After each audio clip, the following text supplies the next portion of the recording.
আসসালামু আলাইকুম viewers, welcome back to my another video. আজকে আমি আপনাদের সামনে নতুন একটি রেসিপি নিয়ে এসেছি। আজকে আমি নিয়ে এসেছি আপনাদের সামনে বাটা মাছ দিয়ে সিম রান্না কিভাবে করবেন সেটা আজকে আমি আপনাদেরকে করিয়ে দেখাবো।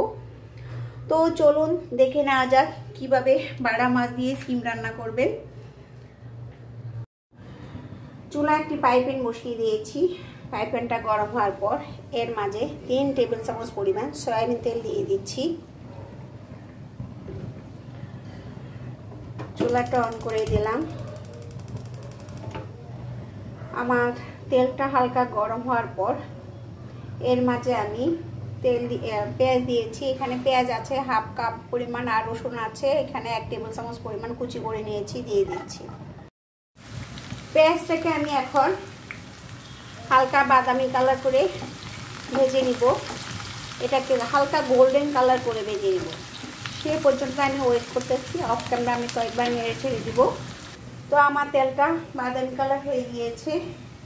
এর মাঝে আমি এখন দিয়ে দিচ্ছি 1 চা চামচ পরিমাণ লাল মরিচের গুঁড়া,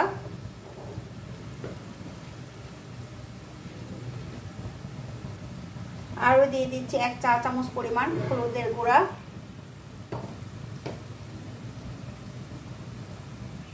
স্বাদ মতো লবণ দিয়ে দিচ্ছি।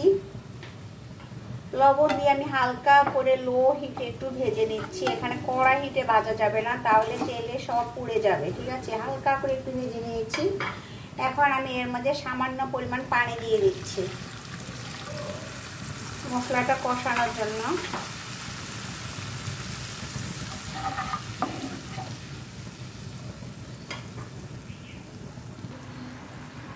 এখন আমি ঢাকনা দিয়ে মশলাটা কষিয়ে নিব। অফ ক্যামেরা আমি কয়েকবার নেড়ে ছেড়ে দিব।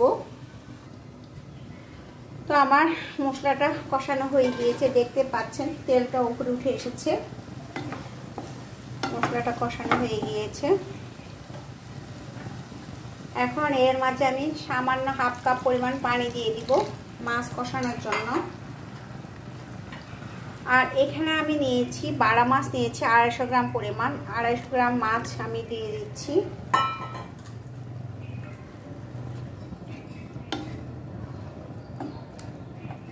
মাছটা দিয়ে সাথে সাথে এভাবে নেড়ে চেড়ে নেবেন, তাহলে কি হবে, মাছটা আর ভাঙবে না, ঠিক আছে। মাছের ভিতরে সবকিছু ঢুকে যাবে।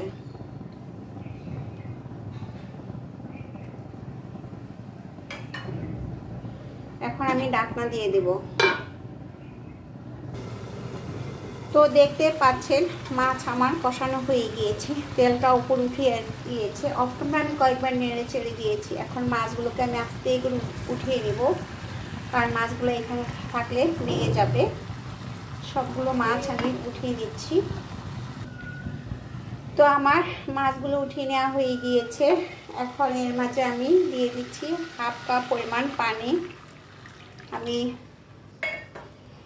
এর মাঝে আমি নিয়েছি 250 গ্রাম পরিমাণ সিম আর মাঝারি সাইজের একটা আলু দিয়েছি। দিয়ে আমি এখন এগুলোকে একটু কষিয়ে নিব। এখন আমি সিমগুলোকে একটু মিক্স করে নিচ্ছি মশলার সাথে করে।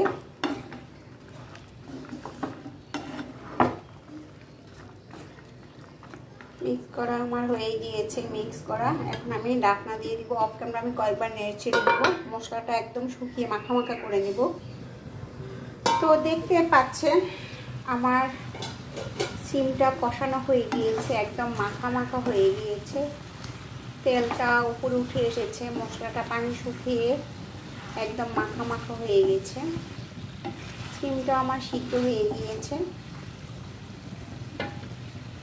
এখন এর মাঝে আমি পানি দিয়ে দিচ্ছি।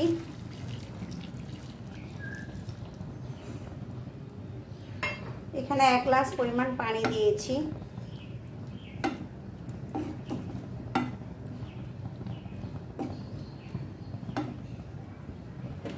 এখন আমি ঢাকনা দিয়ে দিব।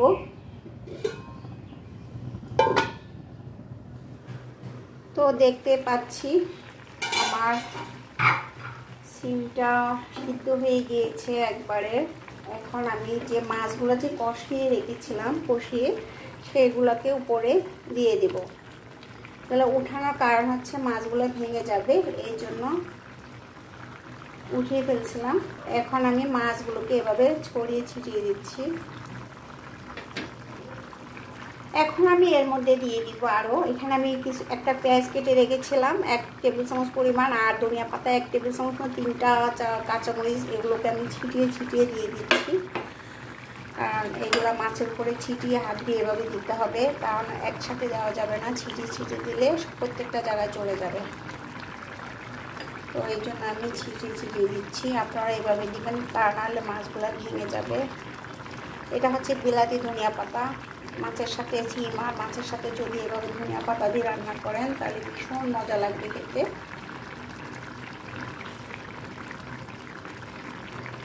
তো আমার প্রায় রান্না হয়ে গেছে। আর লবণটা আপনার চেক করে নেবেন, লবণ হয়েছে না, সবাই একটু চেক করবেন, কারণ তরকারি যদি লবণ ঠিক থাকে তাহলে খেতে ভীষণ ভালো লাগবে, লবণ কম হলে পাংশা লাগবে।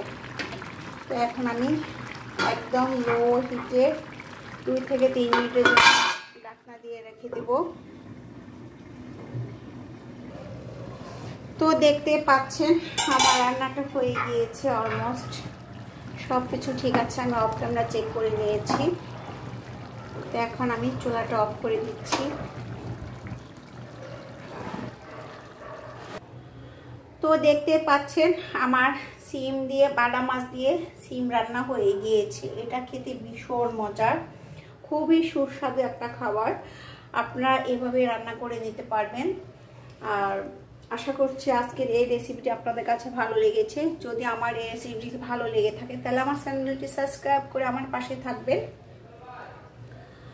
তো আপনাদেরকে অনেক অনেক ধন্যবাদ। আজকের জন্য এটুকু থাকুক। সবাইকে আল্লাহ হাফেজ।